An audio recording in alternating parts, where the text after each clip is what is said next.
you want to take your time with, let's say, the first half dozen clients that you bring on board to figure out a few things. And those things are training and onboarding, engagement and utilization, and then maybe some bug fixing, but really the value you can create.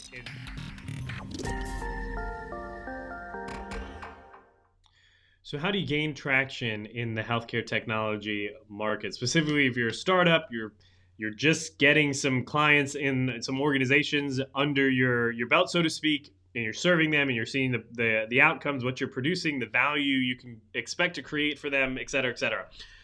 I think one of the bigger mistakes you can make in this stage of your startup is taking it and just hitting the sprint button and just trying to get as many clients onboarded as possible in order to hit your MRR goals or whatever it is.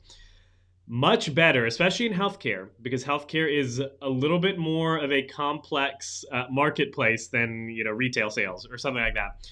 What you want to do, and what I tell all my clients to do, is you want to take your time with, let's say, the first half dozen clients that you bring on board to figure out a few things. And those things are training and onboarding, engagement and utilization, and then maybe some bug fixing, but really the value you can create in real specific numbers. So what do I mean by that?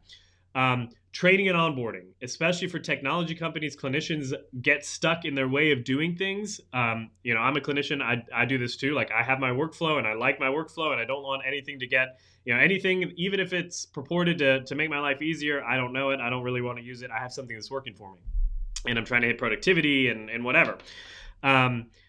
Being able to take the time to figure that piece out specifically for how your software, your technology, your solution fits into the context of an existing clinical workflow helps you answer some of those questions and overcome some of those objections or barriers that you'll see in step number 2, which is the whole idea of utilization and engagement.